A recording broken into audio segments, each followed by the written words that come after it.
কওমি মাদ্রাসার ক্ষেত্রে আমরা ঐক্যবদ্ধ। ফ্যাসিবাদের বিরুদ্ধে সবচেয়ে বেশি ভূমিকা রেখেছে মাদ্রাসার ছাত্র বলবো না, কওমি মাদ্রাসার ছাত্ররা সবচেয়ে বেশি। হাসিনার আমলের শুরুতেই কিছুদিন পরেই শাপলা হত্যাকাণ্ড, শাপলা গণহত্যা সংঘটিত হয়েছে, সেখানেও এই কওমি মাদ্রাসা কওমি ওস্তাদদের বড় ভূমিকা ছিল। জুলাইতেও সবচেয়ে বেশি এবং সবচেয়ে বড় ভূমিকা রেখেছে কওমি মাদ্রাসার ছাত্ররা। 100-র উপরে শাহাদাত বরণ করেছে।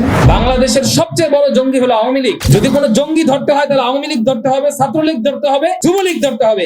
মাদ্রাসার ছেলেরা, মাদ্রাসার ছাত্ররা কোনোদিন জঙ্গি হতে পারে না। কওমি মাদ্রাসার ক্ষেত্রে আমরা ঐক্যবদ্ধ।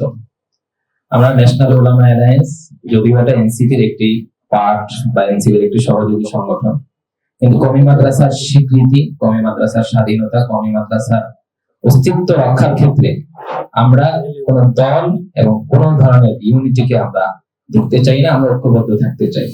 এবং এইভাবেই আমাদের ইতিহাস, ঐতিহ্য। আপনার কওমি মাদ্রাসার ইতিহাস সম্পর্কে আমি একটু টাচ দিতে চাই। আমার সময় 2 মিনিট হলে আমি একটু হয়তো সংক্ষেপে শেষ করব। যে ফ্যাসিবাদের বিরুদ্ধে সবচেয়ে বেশি ভূমিকা রেখেছে মাদ্রাসার ছাত্র বলবো না, কওমি মাদ্রাসার ছাত্ররা সবচেয়ে বেশি। এর ভিতরে আপনারা দেখবেন হাসিনার আমলের শুরুতেই কিছুদিন পরে শাপলা হত্যাকাণ্ড, শাপলা গণহত্যা সংঘটিত হয়েছে, সেখানেও এই কওমি মাদ্রাসা কওমি ওস্তাদদের বড় ভূমিকা ছিল। তারপর 2000 এই যে কওমি মাদ্রাসার উপর নির্যাতন নিপীড়ন শুরু হয়েছে, সেখান থেকে 2021-এ মোদী বিরোধী আন্দোলন হয়েছে।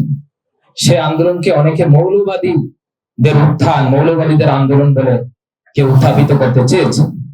বাস্তবতা বুঝতে হবে, এই দেশ প্রেমের ক্ষেত্রে সবচেয়ে বেশি বড় ভূমিকা রেখেছে কওমি মাদ্রাসার ছাত্ররা।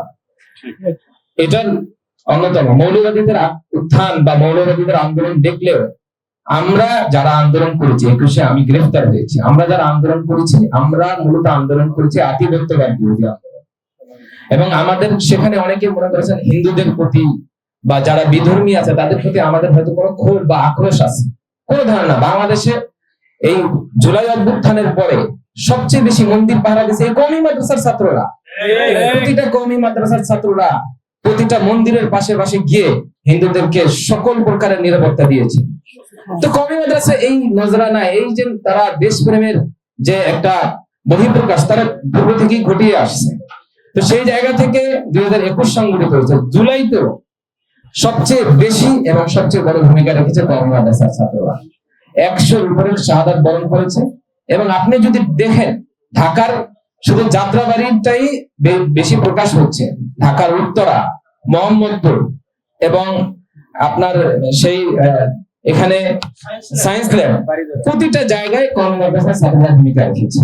কিন্তু আমাদের বড় আফসোসের সাথে বলতে হয়, আমরা দেশের জন্য শুধু ভূমিকাই রাখি, দেশপ্রেম আমরা প্রকাশ করি, কিন্তু দেশের একটা কাঠামো যখন দেশ পুনর্গঠনের জন্য যখন একটা অ্যালায়েন্স হয়, দেশ পুনর্গঠনের জন্য লোক বল প্রয়োজন হয়, সেখানে কওমি মাদ্রাসার স্বীকৃতি দেওয়া হয় না, কওমি মাদ্রাসাকে গোনা হয় না।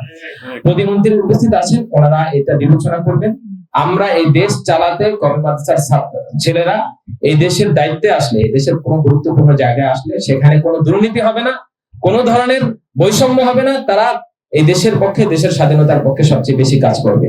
ছোট একটা পয়েন্ট শেষ করে বলবো, নতুন করে জঙ্গিবাদের উত্থান শুরু হয়েছে। আপনারা দেখেছেন জঙ্গিবাদের একটা নাটক শুরু হয়েছে। বাংলাদেশের সবচেয়ে বড় জঙ্গি হলো আওয়ামী লীগ, যারা এই দেশের অস্তিত্বকে বিশ্বাস করে না, যারা এই দেশের স্বাধীনতাকে বিশ্বাস করে না, এই দেশের জনগণকে যারা বিশ্বাস করে না। যদি কোনো জঙ্গি ধরতে হয় তাহলে আওয়ামী লীগ ধরতে হবে, ছাত্রলীগ ধরতে হবে, যুবলীগ ধরতে হবে। মাদ্রাসার ছেলেরা, মাদ্রাসার ছাত্ররা কোনোদিন জঙ্গি হতে পারে না। এই নাটক বাংলাদেশে আর নতুন করে আমরা দেখতে চাই না, এই নাটক বন্ধ করতে হবে।